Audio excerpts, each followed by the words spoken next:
Hi everyone, welcome back to the channel.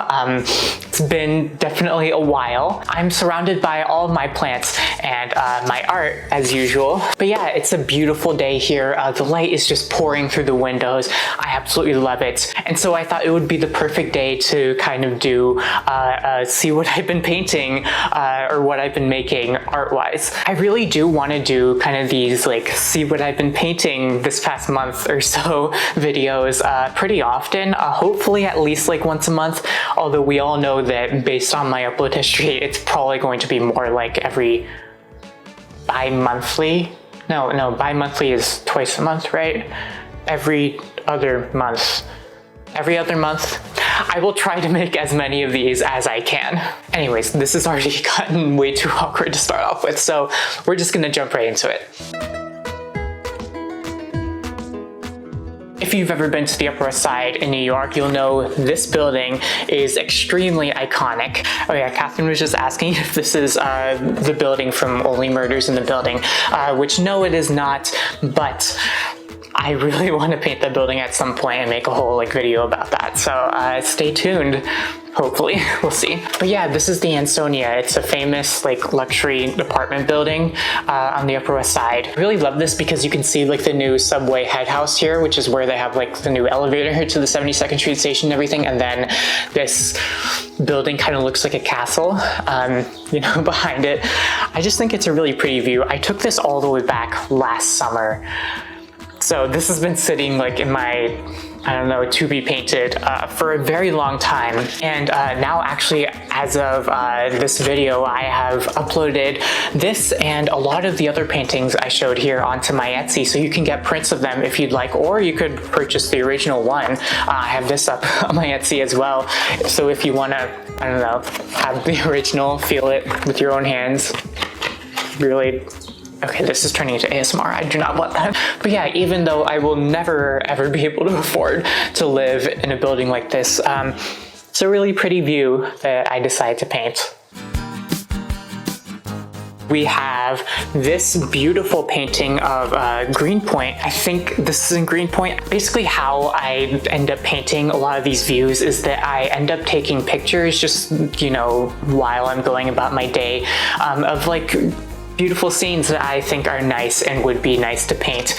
And this was one of them, and so I'm pretty sure this is from Greenpoint, although I would have to like double check it. But yeah, it's just some row houses in the sunset. I think the contrast and the definition between like shadows and light is really great here. This is honestly a little bit inspired by another painting of some Victorian row houses that I did from a picture in San Francisco. I did not do it on site, but I took a picture there and I eventually painted it. And the lighting in that one was just incredible as well. I think that this is just a really interesting subject matter to paint. This one I literally did last night, and it's a painting of like Central Park and the Manhattan skyline behind it. I took this picture because I was taking myself out for a walk because I was depressed one day and it was raining, and I thought, oh, it's just gonna be like a really terrible day to go outside. But my girlfriend Catherine made me go outside anyways. It ended up being a really nice time because it was like right in between like bursts of rain. Is that what you call it? Like bursts? Honestly not sure, but it was in between rainfall, and it was just this really nice sunset on like, and everything was just like glistening from the water. What I was really struck by is like these really nice purple and blue tones in the skyscrapers back here. I think that that showed up really nicely here, especially the ripples in the water. It's so nice here. I also will say I really love how this tree turned out because I used kind of like a two-tone approach there, where like darker ones are in more of like a purple bluish tone. Is it hue or tone? Honestly, I get them confused so often. I have taken many an art class and I still get things like that mixed up. Trying to do like a spinny transition thing. I cannot spin things.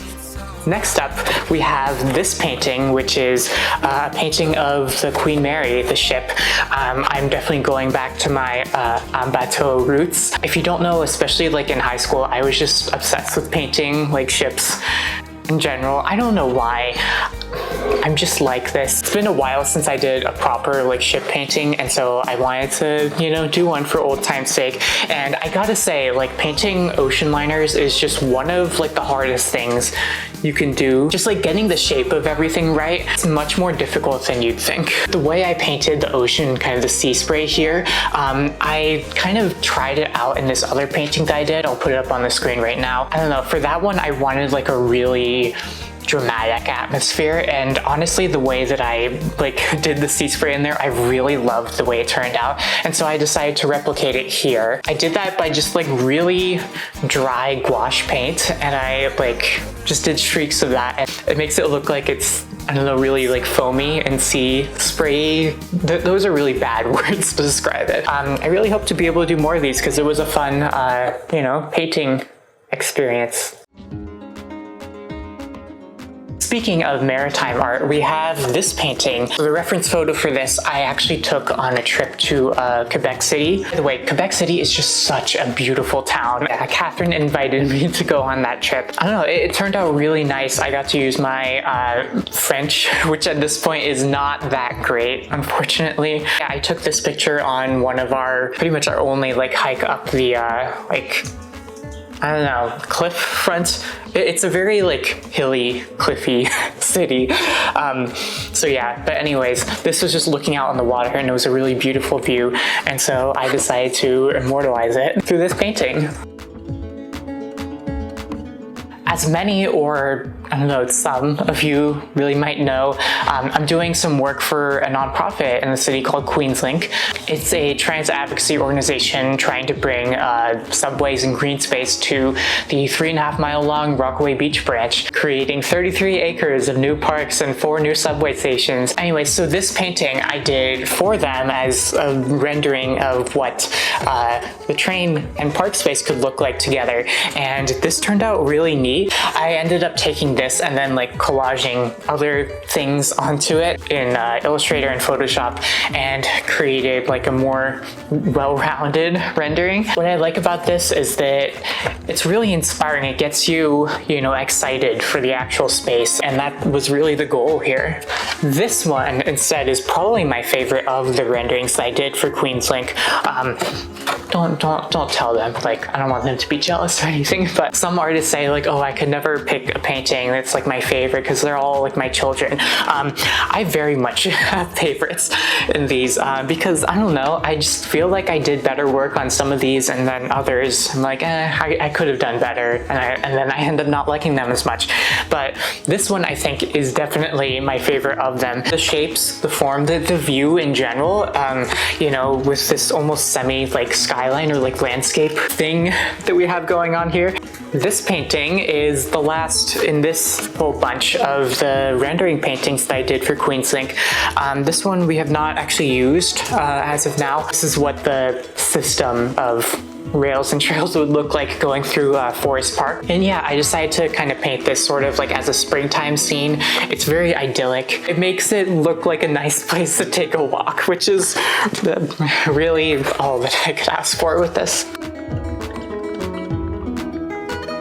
Last up for the 9x6 paintings, we have this one here. This is a painting of Flushing Main Street. This was, again, like during the summer, kind of like the Ansonia one, where, you know, we were just walking by and it was a really nice view, and I thought I would paint that. Honestly, I think this one didn't turn out exactly how I wanted it to. There's a lot of like graffiti on these buildings, and I wanted to kind of paint that in the watercolor itself by like leaving out the white spaces and making it seem like really intricate characters. After just painting a lot of this, it ended up getting just covered up and really dark by the end of it, and so I ended up like fixing it by using a just white gel pen.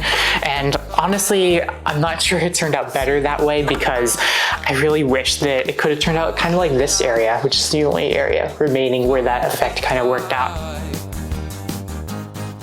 And to end this video, I want to show everyone my subway poster series. And so this is something that I've been working on, and I really hope to get, you know, every single subway line done. I'm basically painting like a vintage style, you know, subway poster for all the lines in New York City. This one in particular is for the one train. They're all done in gouache painting. This is not a real view by any means. This is kind of just, you know, I don't think you can call it a collage because I literally painted it like this, but it's kind of an amalgamation of different buildings and different landmarks that you would find along the, I don't know, the one train's path. And this is kind of when it comes out of the tunnel. So like the elevated section at 125th Street, kind of imagined it like you're looking downtown and you're seeing like all the, you know, attractions along the way, all the way down to the World Trade Center. I eventually decided to do the lettering and everything in Illustrator because if I did it here, like I would end up hating it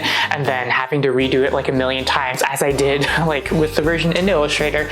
And so this is how it ended up turning out. It was definitely a struggle to pick out the right font choice and everything, but this turned out really nice. It's one of my favorite from this series, unless I do more and another one becomes my favorite. I'm very quickly running out of battery on my camera, so I'm gonna do this quickly, but this is the painting for the 5 train. I decided to do this one in the tunnel, just like people standing around a platform. It's a nice painting, and then same deal, I did the lettering and everything in Illustrator, or more accurately, I just put text on top of it and spent way too long trying to format it. And so this is how it ended up turning out. And lastly, for my subway poster series, we have this one for the 7 train. The 7 train is nicknamed the International Express, and I really want to show that in some way. I played around with a lot of ideas, but in the end, the only way that I thought would really work well, at least with my style and like what I can do and, you know, just representationally, is to have like a bunch of flags kind of on the train as it's going through, and I think that's very cute. All the buildings back here are kind of just like suggested by the brushstrokes and everything, so they're not too detailed or anything, which makes me a little bit sad, but honestly, like, it might have just been too much if I tried to do it really accurately. And then this is how the final one turned out. I have like all the station stops listed below, which is something that I wanted to do originally for all the other ones, but I don't know, it just didn't work out. But it worked out here, and I'm glad about that. You can find a lot of the paintings I showed here and the subway posters all on my Etsy if you'd like prints or anything to support this artist here. Yeah, anyways, like I said in the beginning, I really hope to do this more often, and this was really fun. I will see you in the next video that I post, maybe in a month or so. Anyways, merci pour avoir regardé, et ça c'est tout.